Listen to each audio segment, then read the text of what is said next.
எவருக்கும் வணக்கம். ஸோ இன்னைக்கு ஹிந்து நியூஸ் பேப்பரில் என்ன இம்பார்ட்டன்ட் நியூஸஸ் இருக்குது அப்படின்னு சொல்லி பார்ப்போம். ஃபர்ஸ்ட் ஒன் பார்த்தீங்கன்னா, study of Thevaram inscribed copper plates unearthed at Sirkazhi temple அப்படின்னு சொல்லி கொடுத்துருக்காங்க. ஸோ என்ன அப்படின்னு சொல்லி பார்த்தீங்கன்னா, நமக்கு மயிலாடுதுறை மாவட்டத்தில் சீர்காழி அப்படிங்கிற பகுதி இருக்குது. அங்கே பார்த்தீங்கன்னா சாட்டைநாதர் அப்படிங்கிற ஒரு கோவில் இருக்கு.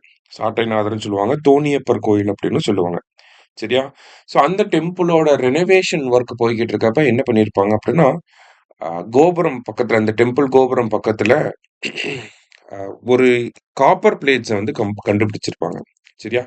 கிட்டத்தட்ட 480 காப்பர் பிளேட்ஸை வந்து கண்டுபிடிச்சிருப்பாங்க. சரியா? இந்த காப்பர் பிளேட்ஸ் எல்லாத்தையுமே எடுத்து பார்க்கறப்ப அதுல என்ன இருக்கு அப்படின்னு பார்த்தீங்கன்னா, அந்த கோயில் செவர்கள்ல இன்ஸ்கிரைப் பண்ணியிருக்க மாதிரியே அந்த கோயில் சுவர்கள்ல என்ன இன்ஸ்கிரைப் பண்ணியிருப்பாங்கன்னா, நெறைய தேவாரம் பாடல்கள் வந்து காப்பர் பிளேட்ல குடுத்திருப்பாங்க அப்படின்னு சொல்லி அந்த தகவல்கள வந்து இன்ஸ்கிரைப் பண்ணியிருப்பாங்க.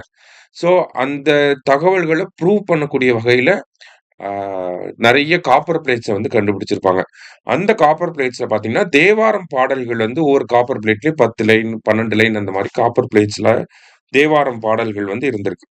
இப்போ நம்மளோட தமிழ்நாடு ஸ்டேட் ஆர்க்கியாலஜி டிபார்ட்மெண்ட் வந்து என்ன பண்ண போறாங்க அப்படின்னா, இந்த தேவாரம் பாடல்கள் இருக்கக்கூடிய காப்பர் பிளேட் எல்லாத்தையுமே வந்து அத அத வந்து கிளீன் பண்ணி, அத வந்து டிஜிடைஸ் பண்ண போறாங்க.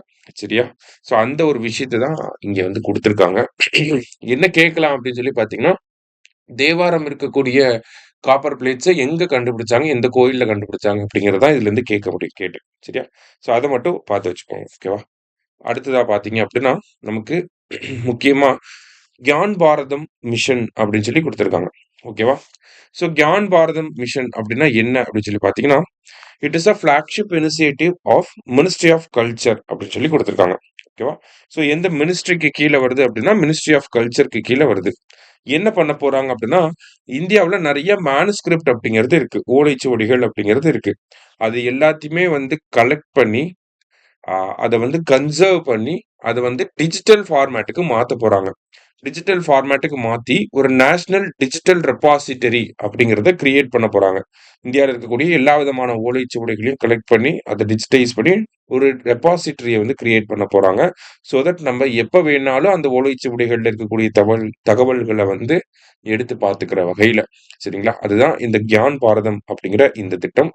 இந்த வருஷம் பட்ஜெட்ல தான் இந்த திட்டத்தோடைய அறிவிப்பு வெளியாயிருக்கும். ஃபேமஸ்லி பார்த்தீங்கன்னா, நமக்கு நேஷனல் மேனுஸ்கிரிப்ட் மிஷன் அப்படிங்கிறது எப்போ வந்திருக்கும்னா, 2003ல வந்து வந்திருக்கும். சரியா?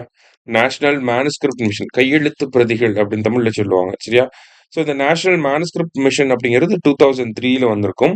அந்த திட்டத்தோட ஒரு ரீவாம்ப்டு வெர்ஷன் தான் இந்த கியான் பாரதம் அப்படிங்கிற இந்த திட்டம். சரியா? ஸோ அவங்க இப்போ நெறைய காலேஜஸோட எம்ஓயு வந்து சைன் பண்ண போறாங்க. ஸோ தட் இந்த டிஜிடைசேஷன் ப்ராசஸ வந்து ஸ்பீடா பண்ணி முடிக்கிறதுக்காக. சரியா? ஸோ இதுதான் இன்னைக்கு நியூஸ் பேப்பர்ல இருந்த 2 முக்கியமான விஷயங்கள். நாளைக்கு நியூஸ் பேப்பர்ல மீட் பண்ணலாம். Thank you. Suresh IAS academy வெற்றியின் முகவரி.